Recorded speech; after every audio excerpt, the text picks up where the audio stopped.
ಬ್ಯಾಂಕ್ನವರ ಇನ್ವಾಲ್ವ್ಮೆಂಟ್ಗೆ ಸಂಬಂಧಪಟ್ಟಂತೆ ಮತ್ತು ಕೆಲವೊಂದು ಖಾಸಗಿ ವ್ಯಕ್ತಿಗಳು ಇದರಲ್ಲಿ ಇನ್ವಾಲ್ವ್ ಆಗಿರ್ಬೋದು ಅನ್ನುವಂಥದ್ದು. ಆದರೆ ಇಲ್ಲಿ ಒಂದು ವಿಚಾರವನ್ನು ಗಮನಿಸಬೇಕು.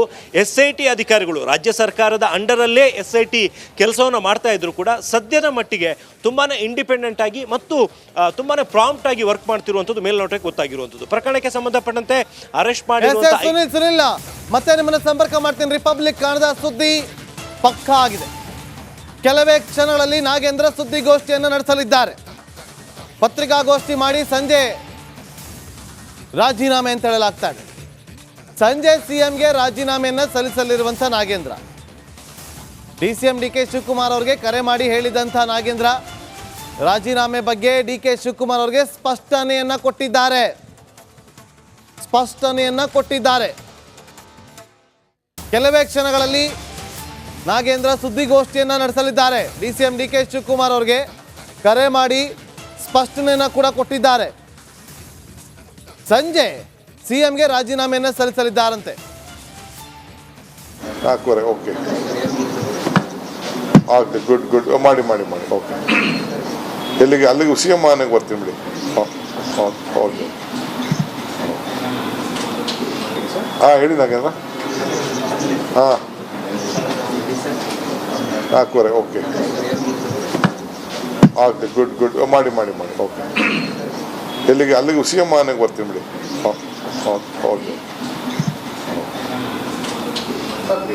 ಅವರು ನನ್ನ ಹತ್ರ ನಾನು ಪಾರ್ಟಿಗೆ ಎಂಬ್ರಾಸ್ ಮಾಡೋದಿಲ್ಲ ಅಂತ ಹೇಳಿದ್ದಾರೆ. ಅವರು ಚೀಫ್ ಮಿನಿಸ್ಟರ್ ಭೇಟಿ ಮಾಡಿ ನಾನೇ ವಾಲಂಟಿಯರ್ಗೆ ಸಬ್ಮಿಟ್ ಮಾಡ್ತೀನಿ ಅಂತ ಹೇಳಿದ್ದಾರೆ. ನಾನು ಬಂದು ಮಾತಾಡ್ತೀನಿ ಅಂತ ಹೇಳಿದ್ದಾರೆ. ಮೀಟಿಂಗಲ್ಲಿ ಏನಾಗಿಲ್ಲ. ನಾವು ವಾಸ್ತವಾಂಶ ಏನು ಅಂತ ಕೇಳ್ಕೊಂಡು ಅಷ್ಟೇ. ನಡಿ ಈಗ ಶುರು ಮಾಡೋಣ.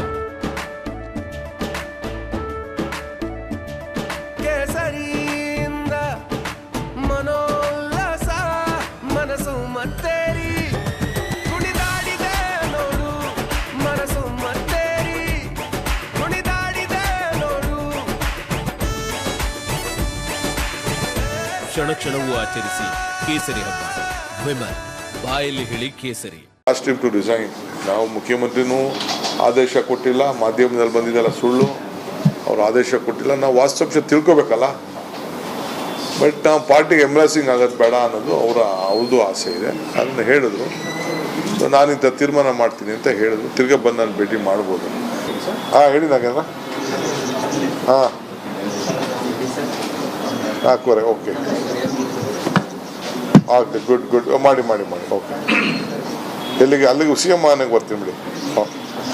ಓಕೆ ಅವರು ಕಾಂಗ್ರೆಸ್ ವಿಧಾನಸೌಧದಲ್ಲಿ ಪ್ರೆಸ್ ಮೀಟ್ ಮಾಡ್ತಾರಂತೆ. ನಿಮಗೆಲ್ಲ 4:15 7:00 CM ಮನೆಗೆ ಬರ್ತಾರೆ, ನೀವು ಬನ್ನಿ ಅಂತ ಕರೀತಾರೆ. ಹೇಳಿ ನಾಗೇಂದ್ರ. 4:15 ಓಕೆ ಆಗುತ್ತೆ, ಗುಡ್ ಮಾಡಿ ಓಕೆ. ಎಲ್ಲಿಗೆ? ಅಲ್ಲಿಗೆ CM ಮನೆಗೆ ಬರ್ತೀನಿ ಬಿಡಿ. ಓಕೆ ಅವರು ಕಾಂಗ್ರೆಸ್ ವಿಧಾನಸೌಧದಲ್ಲಿ ಪ್ರೆಸ್ ಮೀಟ್ ಮಾಡ್ತಾರಂತೆ. ನಿಮಗೆಲ್ಲ 4:15 7:00 CM ಮನೆಗೆ ಬರ್ತಾರೆ, ನೀವು ಬನ್ನಿ ಅಂತ ಕರೀತಾರೆ. ಹೇಳಿ ನಾಗೇಂದ್ರ. 4:15 ಓಕೆ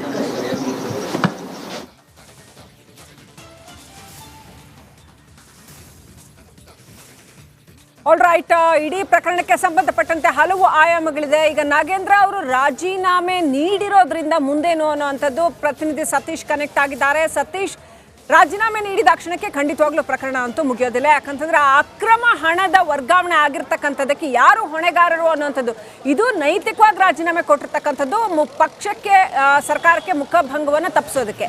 ಆದರೆ ತನಿಖೆ ಹೇಗೆ ನಡೆಯುತ್ತೆ? ಇಫ್ ಪ್ರೂವನ್ ಗಿಲ್ಟಿ, ತಪ್ಪಿತಸ್ಥರು ಅಂತ ಸಾಬೀತಾದಲ್ಲಿ ಯಾವೆಲ್ಲ ಶಿಕ್ಷೆ ಆಗುತ್ತೆ, ಮುಂದಿನ ಕಾನೂನಿನ ನಡೆಯೆಲ್ಲ ಯಾವ ರೀತಿನಲ್ಲಿ ಇರುತ್ತೆ? ಸತೀಶ್.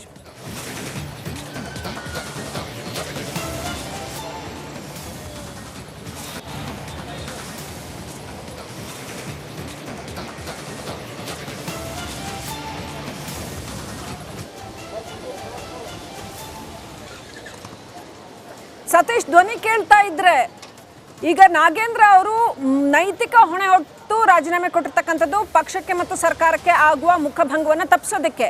ಆದರೆ ಈ ಹಗರಣ ನಡೆದಿರುವಂತ ಒಂದು ಹೊಣೆ ಸರ್ಕಾರದ ಮೇಲೆ ಇದ್ದೇ ಇರುತ್ತೆ. ಅದಕ್ಕೆ ಸರ್ಕಾರ ಉತ್ತರ ಕೊಡ್ಬೇಕಾಗತ್ತೆ.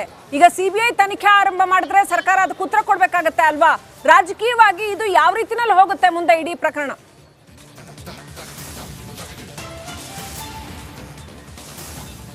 ಖಂಡಿತ ಶ್ರೀಲಕ್ಷ್ಮಿ, ಇದು ವಿಪಕ್ಷಗಳಿಗಂತೂ ದೊಡ್ಡ ರಾಜಕೀಯವಾಗಿ ಈ ವಿಚಾರವನ್ನು ವಿಪಕ್ಷಗಳು ದೊಡ್ಡ ಮಟ್ಟದಲ್ಲಿ ತೆಗೆದುಕೊಂಡು ಹೋಗ್ತಾರೆ. ಅಧಿವೇಶನದಲ್ಲೂ ಕೂಡ ಈ ವಿಚಾರವನ್ನು ಪ್ರಸ್ತಾಪ ಮಾಡ್ತಾರೆ. ರಾಜೀನಾಮೆ ಹಗರಣ ಪ್ರಸ್ತಾಪ ಆಯಿತು, ರಾಜೀನಾಮೆ ಕೊಡ್ಬೋದು ಅದೊಂದು ಕಡೆ. ಆದರೆ ಇದು ಸರ್ಕಾರದ ಒಂದು ಆಡಳಿತ ವ್ಯವಸ್ಥೆಗೆ ಹಿಡಿದ ಕನ್ನಡಿ. ಅಂದರೆ ಒಬ್ಬ ಸಚಿವರ ರಾಜೀನಾಮೆ ಕೊಟ್ಟರೆ ಅದು ಸರ್ಕಾರಕ್ಕೆ ಮುಜುಗರ ಆಗುತ್ತೆ. ಅದು ಪರೋಕ್ಷವಾಗಿ ಸರ್ಕಾರದಲ್ಲಿ ಹಗರಣಗಳು ನಡೀತಾ ಇದೆ ಅನ್ನೋದು ಆ ಮುಖಾಂತರ ಗೊತ್ತಾಗುತ್ತೆ. ಆ ನಿಟ್ಟಿನಲ್ಲೇ ಇದು ಸರ್ಕಾರಕ್ಕೆ ಮುಜುಗರ ಆಗುತ್ತೆ. ಈ ನಿಟ್ಟಿನಲ್ಲೇ ಇದನ್ನು ಕೂಡ ವಿಪಕ್ಷಗಳು ದೊಡ್ಡ ಅಸ್ತ್ರವಾಗಿ ಬಳಸ್ಕೊಂಡಿದ್ದೇವೆ. ಇವತ್ತು ಕೂಡ BJP ದೊಡ್ಡ ಮಟ್ಟದ ಹೋರಾಟವನ್ನು ಮಾಡ್ತು, ರಾಜ್ಯಪಾಲರಿಗೆ ಮನವಿಯನ್ನು ಕೊಡ್ತು. ಇನ್ನು ಮುಂದೆನೂ ಕೂಡ ಇದನ್ನು ತೆಗೆದುಕೊಂಡು ಹೋಗುತ್ತೆ BJP. ಅಧಿವೇಶನ ನಡೆಯುವ ಸಂದರ್ಭದಲ್ಲಿ ಕೂಡ ಈ ವಿಚಾರವನ್ನು ಪ್ರಸ್ತಾಪ ಮಾಡ್ತಾರೆ. ಹೀಗೆ ಸರ್ಕಾರದಲ್ಲಿ ಹಲವು ಹಗರಣಗಳು ನಡೀತಾ ಇರ್ಬೋದು ಅನ್ನೋ ಒಂದು ಆರೋಪಗಳನ್ನು ಕೂಡ ಮಾಡುವ ಸಾಧ್ಯತೆ ಇದೆ. ಹೀಗಾಗಿನೇ ಇದು ಸರ್ಕಾರಕ್ಕೆ ದೊಡ್ಡ ಮಟ್ಟದ ಹಿನ್ನಡೆ. ಒಬ್ಬ ಸಚಿವನ ರಾಜೀನಾಮೆ ಕೊಡೋದು ಪಡ್ಕೊಳ್ಳೋದು ಇದು ಸರ್ಕಾರದ ಆಡಳಿತಕ್ಕೆ ಇರಿದ ಒಂದು ಕನ್ನಡಿ ಆಗುತ್ತೆ. ಸರ್ಕಾರ ಯಾವ ರೀತಿ ನಡೀತಾ ಇದೆ, ಸಾರ್ವಜನಿಕ ಹಣ ಬೇರೆ ಬೇರೆ ಯೋಜನೆಗಳಲ್ಲಿ ಯಾವ ರೀತಿ ಏನು ವ್ಯವಸ್ಥೆ ಇದೆ ಅನ್ನೋದು ಗೊತ್ತಾಗುತ್ತೆ. ಆ ನಿಟ್ಟಿನಲ್ಲಿ ಇದು ಸರ್ಕಾರಕ್ಕೆ ಮುಜುಗರ. ಮುಂದೆ ಕೂಡ ಇದು ಸಾಕಷ್ಟು ತಿರುವುಗಳನ್ನು ತೆಗೆದುಕೊಂಡು. ಸತೀಶ್, ಹಾಗೆ ಸಂಪರ್ಕದಲ್ಲಿ ಮತ್ತೆ ನಿಮ್ಮನ್ನ ಸಂಪರ್ಕ ಮಾಡ್ತೀನಿ. ಈಗ ನಮ್ಮ ಪೊಲಿಟಿಕಲ್ ರಿಪೋರ್ಟರ್ ಬಸವರಾಜ್ ಕೂಡ ಲೈವ್ ನಲ್ಲಿ ಜಾಯ್ನ್ ಆಗಿದ್ದಾರೆ. ಬಸವರಾಜ್, ಒಂದು ಸರಿ ಹೇಳ್ತಾರೆ ರಾಜೀನಾಮೆ ಆಗಿದೆ ಅಂತೇಳಿ, ಮತ್ತೊಮ್ಮೆ ಹೇಳ್ತಾರೆ 4:15ಕ್ಕೆ ಸುದ್ದಿಗೋಷ್ಠಿ ನಡೆಸ್ತಾರೆ ಅಂತೇಳಿ, ಆ ಬಳಿಕ ರಾಜೀನಾಮೆ ಕೊಡ್ತಾರೆ ಅಂತೇಳಿ. ಯಾಕೆ ಈ ಕನ್ಫ್ಯೂಷನ್? ರಾಜೀನಾಮೆ ಕೊಟ್ಟಿದ್ದಾರೋ ಇಲ್ವೋ, ಕೊಡ್ಬೇಕಾ?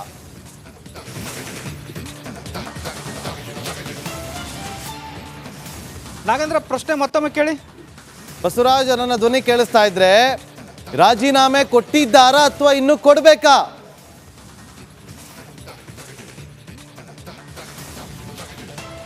ನಾಗೇಂದ್ರ, ನಮಗೆ ಎಕ್ಸ್ಕ್ಲೂಸಿವ್ ಆಗಿರ್ತಕ್ಕಂಥ ಮಾಹಿತಿ ಪ್ರಕಾರ CM ಸಿದ್ದರಾಮಯ್ಯ ಅವರಿಗೆ ರಾಜೀನಾಮೆ ಇನ್ನೂ ಪತ್ರ ಕೊಟ್ಟಿಲ್ಲ ಅನ್ನುವಂಥದ್ದು. ಯಾಕಂದರೆ ಪತ್ರಿಕಾಗೋಷ್ಠಿ ನಡೆಸಿದ ಬಳಿಕ ಈ ಒಂದು ರಾಜೀನಾಮೆ ಸಲ್ಲಿಸ್ತಾರೆ. ಸಂಜೆ 6 ಗಂಟೆ ಅಷ್ಟೊತ್ತಿಗೆ ಹೋಗಿ CMನ ಕಚೇರಿಗೆ ಹೋಗಿ ಒಂದು ರಾಜೀನಾಮೆ ಸಲ್ಲಿಸ್ತಾರೆ ಅನ್ನುವಂಥ ಮಾಹಿತಿ ಎಕ್ಸ್ಕ್ಲೂಸಿವ್ ಆಗಿ CM ಕಚೇರಿಯ ಆಪ್ತ ಮೂಲಗಳಿಂದ ರಿಪಬ್ಲಿಕ್ ಕನ್ನಡಕ್ಕೆ ಲಭ್ಯ ಆಗಿರ್ತಕ್ಕಂಥದ್ದು. ಏನು ನಾಗೇಂದ್ರ ಅವರು ಬಂದಾಗ CM ಸಿದ್ದರಾಮಯ್ಯ ಅವರು ರೆಸ್ಟಲ್ಲಿದ್ದರು. ಆ ರೆಸ್ಟಿಂದ ಸ್ವಲ್ಪ ಹೊತ್ತು ಬಂದು ಅವ್ರ ಜೊತೆ ಮಾತನಾಡಿದರು. ಆ ಬಳಿಕ ಅವರಿಗೆ ಹೇಳಿ ಕಳಿಸಿದ್ದಾರೆ ಅನ್ನುವಂಥದ್ದು, ರಾಜೀನಾಮೆ ಬೇಕು ಅನ್ನುವಂಥದ್ದನ್ನು ಅವರು ಬಂದು ಕೊಡ್ತಾರೆ ವಾಪಸ್ಸು ಅನ್ನುವಂಥದ್ದು. ಆ ನಿಟ್ಟಿನಲ್ಲಿ ಈಗ ಪತ್ರಿಕಾಗೋಷ್ಠಿಯನ್ನು ಕರೆದಿದ್ದಾರೆ. ಪತ್ರಿಕಾಗೋಷ್ಠಿಯ ಬಳಿಕ ಅವರು ರಾಜೀನಾಮೆಯನ್ನು CM ಸಿದ್ದರಾಮಯ್ಯ ಅವರಿಗೆ ಕೊಡ್ತಾರೆ ಅನ್ನುವಂಥ ಮಾಹಿತಿ ಸದ್ಯಕ್ಕೆ ಲಭ್ಯ ಆಗಿರ್ತಕ್ಕಂಥದ್ದು. ನಾಗೇಂದ್ರ, ಓಕೆ, ಹಾಗಾದ್ರೆ ಇವತ್ತು ಸಂಜೆ ಸುದ್ದಿಗೋಷ್ಠಿಯಲ್ಲಿ ಹಗರಣದ ವಿಚಾರವಾಗಿ ಮಾತಾಡ್ತಾರೆ ಅಂತ ಹೇಳಿ, ಏನು ಮಾತಾಡ್ಬೋದು?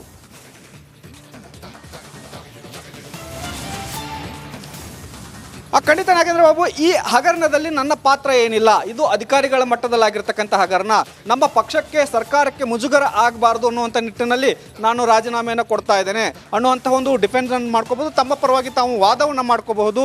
ಮಾಧ್ಯಮಗಳು ಸಾಕಷ್ಟು ಪ್ರಶ್ನೆಗಳನ್ನು ಕೇಳಿದರೆ ಒಂದಷ್ಟು ಪ್ರತಿವಾದವನ್ನು ಮಾಡುವಂಥ ಸಾಧ್ಯತೆ ಇದೆ. ಯಾಕೆಂದರೆ ನೆಕ್ಸ್ಟ್ ಮಹತ್ವಾಕಾಂಕ್ಷೆಯನ್ನು ಹೊಂದಿದ್ದಾರೆ. ಮತ್ತೆ ಈ ಒಂದು ಇದರಿಂದ ಹೊರಬಂದ ನಂತರ, ಈ ತನಿಖೆಯಿಂದ ಹೊರಬಂದ ನಂತರ ಸಚಿವ ಸ್ಥಾನಕ್ಕೆ ಮತ್ತೆ ಹೋಗಬೇಕು ಅನ್ನುವಂಥ ಒಂದು ಮಹತ್ವಾಕಾಂಕ್ಷೆನ ಹೊಂದಿರೋ ಕಾರಣಕ್ಕಾಗಿ ತಮ್ಮ ಪರವಾಗಿ ಸೆಲ್ಫ್ ಡಿಫೆನ್ಸನ್ನು ನಾಗೇಂದ್ರ ಅವರು ಮಾಡಿಕೊಳ್ಳುವಂಥ ಸಾಧ್ಯತೆ ದಟ್ಟವಾಗಿದೆ ಮತ್ತು ಮಾಡಿಕೊಳ್ಳಬೇಕಾದಂಥ ಅನಿವಾರ್ಯತೆ ಇದೆ. ಯಾಕಂದರೆ ಇದು ಸಾಕಷ್ಟು ದೊಡ್ಡ ಮಟ್ಟದ ಹಗರಣ ಆಗಿರೋದ್ರಿಂದ ಇದು ಅಧಿಕಾರಿಗಳ ಮಟ್ಟದಲ್ಲೇ ಆಗಿದೆ ಅನ್ನುವಂಥ ಮಾಹಿತಿನ ಮೊದಲಿನಿಂದನೂ ಇವತ್ತಿನವರೆಗೂ ಹೇಳ್ಕೊಂಡು ಬರ್ತಾ ಇದ್ದಾರೆ. ಮತ್ತು ಆ ಬಳಿಕ ಯಾವುದೇ ಕಾರಣಕ್ಕೂ ಕೂಡ ಯಾರಿಗೂ ಕೂಡ ಒಂದು ಸ್ಟೇಟ್ಮೆಂಟನ್ನು ಕೊಟ್ಟಿಲ್ಲ ನಾಗೇಂದ್ರ ಅವರು. ಹಾಗಾಗಿ ಒಂದು ಸೆಲ್ಫ್ ಡಿಫೆನ್ಸನ್ನು ಇವತ್ತಿನ ಪತ್ರಿಕಾಗೋಷ್ಠಿಯಲ್ಲಿ ಮಾಡ್ಬೋದು. ಮತ್ತು ಇದರಲ್ಲಿ ಸರ್ಕಾರದ ಪಾತ್ರ ಏನಿಲ್ಲ ಅನ್ನುವಂಥದ್ದು ಮತ್ತು ಕೇವಲ ಇದು ಅಧಿಕಾರಿಗಳ ಮಟ್ಟದಲ್ಲಿ ಆಗಿರ್ತಕ್ಕಂಥ ಹಗರಣ ಅನ್ನುವಂಥದ್ದನ್ನು ಕೂಡ ಸ್ಪಷ್ಟನೆ ಕೊಡಬಹುದು. ನಾಗೇಂದ್ರ ಬಾಬು, ಓಕೆ ಬಸವರಾಜ್, ಹಾಗೆ ಸಂಪರ್ಕದಲ್ಲೇ ರೀ ಸುನಿಲ್ ಧರ್ಮಸ್ಥಳ ಮಾಹಿತಿಯನ್ನು ಕೊಡ್ತಾರೆ. ಸುನಿಲ್ ಧರ್ಮಸ್ಥಳ ನೋಡಿ, ಈಗ ಡೆತ್ ನೋಟಲ್ಲೇ ಇತ್ತು, ಸಚಿವರ ಮೌಖಿಕ ಆದೇಶದ ಮೇರೆಗೆ ಹಣವನ್ನು ವರ್ಗಾವಣೆ ಮಾಡಲಾಗಿದೆ ಅಂತೇಳಿ ಆ ಬ್ರಹ್ಮಾಂಡ ಭ್ರಷ್ಟಾಚಾರ ಗೊತ್ತಾಗಿದ್ದೆ ಅಲ್ಲಿಂದ. ಆದರೆ ಈಗ ಸಚಿವರ ಪಾತ್ರ ಇಲ್ಲ ಅಂತ ಅವರು ಸ್ಪಷ್ಟನೆಯನ್ನು ಕೊಡ್ಬೋದು. ತನಿಖೆ ಹೇಗೆ ನಡೆಯುತ್ತೆ ಸುನಿಲ್? ಎಸ್ ನಾಗೇಂದ್ರ, ಡೆತ್ ನೋಟಲ್ಲಿ ಅವರ ಹೆಸರು ಇತ್ತು ಅನ್ನೋ ಮಾತ್ರಕ್ಕೆ ಅವರು ಇದರಲ್ಲಿ ಇನ್ವಾಲ್ವ್ ಆಗಿದ್ರು ಅಥವಾ ಆಗಿದ್ದಾರೆ ಅನ್ನುವಂಥವನ್ನು ಸ್ಪಷ್ಟವಾಗಿ ಹೇಳೋದಕ್ಕೆ ಸಾಧ್ಯ ಆಗಲ್ಲ. ಯಾಕೆಂದರೆ ಈಗಾಗಲೇ SIT ಅಧಿಕಾರಿಗಳು ಈ ಸಂಬಂಧಪಟ್ಟಂಥ ತನಿಖೆಯನ್ನು ನಡೆಸ್ತಾ ಇದ್ದಾರೆ. ಸಂಬಂಧಿಸಿದಂತಹ ದಾಖಲೆಗಳು ಸಿಕ್ಕಿದ್ದೇ ಆದಲ್ಲಿ, ಅಂದರೆ ಇವತ್ತು ಬೆಳಗ್ಗೆ SITಯ ಹಿರಿಯ ಅಧಿಕಾರಿಗಳ ಜೊತೆ ಮಾತನಾಡಿದಂಥ ಸಂದರ್ಭದಲ್ಲಿ ನಾಗೇಂದ್ರ ಅವ್ರದ್ದು ಈ ಒಂದು ಕೇಸ್ನಲ್ಲಿ ಇನ್ವಾಲ್ವ್ಮೆಂಟ್ ಇದೆಯಾ ಅನ್ನುವಂಥ ಒಂದು ಪ್ರಶ್ನೆಯನ್ನು ಕೇಳಿದಾಗ ಅವರು ಹೇಳಿರುವಂಥ ಒಂದು ಉತ್ತರ ಅಂತ ಹೇಳಿದರೆ, ಅವರ ಆಪ್ತ ವಲಯದಲ್ಲಿ ಗುರುತಿಸಿಕೊಂಡಿರುವಂಥವ್ರು ಈ ಒಂದು ಪ್ರಕರಣದಲ್ಲಿ ಇನ್ವಾಲ್ವ್ ಆಗಿದ್ದಾರೆ ಮತ್ತು ಅವ್ರನ್ನ ಈಗ ಈಗಾಗಲೇ ಅರೆಸ್ಟ್ ಮಾಡಲಾಗಿದೆ. ಆದರೆ ಸಚಿವರು ಇನ್ವಾಲ್ವ್ ಆಗಿದ್ದಾರಾ ಇಲ್ವೋ ಅನ್ನುವಂಥದ್ದು ಇನ್ನಷ್ಟೇ ಗೊತ್ತಾಗಬೇಕಾಗಿದೆ. ಒಂದು ವೇಳೆ ಅದಕ್ಕೆ ಸಂಬಂಧ ಈ ಒಂದು ಕೇಸ್ನಲ್ಲಿ ಒಂದು ಪ್ಲಸ್ ಪಾಯಿಂಟ್ ಅಂದರೆ ಬಹುತೇಕ ಎಲ್ಲವೂ ಕೂಡ ಆನ್ಲೈನ್ ಮೂಲಕನೇ ಹಣ ವರ್ಗಾವಣೆ ಆಗಿರುವಂಥದ್ದು, ಈ ರೀತಿ ಎಲ್ಲ ಪ್ರಕ್ರಿಯೆಗಳು ಕೂಡ ನಡೆದಿದ್ದಾವೆ. ಹಾಗಾಗಿ ದಾಖಲೆಗಳು ಖಂಡಿತವಾಗಿಯೂ ಸಿಗುತ್ತೆ. ಆ ದಾಖಲೆಗಳನ್ನು ಯಾರು ಕೂಡ ಡಿಸ್ಟ್ರಾಯ್ ಮಾಡೋದಕ್ಕಾಗಲಿ ಅಥವಾ ಡಿಲೀಟ್ ಮಾಡೋದಕ್ಕಾಗಲಿ ಸಾಧ್ಯ ಆಗಲ್ಲ. ಇದೇ ಒಂದು ಕಾರಣದಿಂದಾಗಿ ಇವರ ಆಪ್ತ ವಲಯದಲ್ಲಿ ಗುರುತಿಸಿಕೊಂಡಿದ್ದವರು ಯಾವ ಕಾರಣಕ್ಕೋಸ್ಕರ ಅಥವಾ ಯಾರ ಸೂಚನೆ ಪ್ರಕಾರ ಇದನ್ನು ಮಾಡಿದ್ದಾರೆ ಅನ್ನುವಂಥದ್ದು ಗೊತ್ತಾದಲ್ಲಿ ಆಗ ಅದು ಸಚಿವರಿಗೆ ಸಂಕಷ್ಟ ಆಗ್ಬೋದು.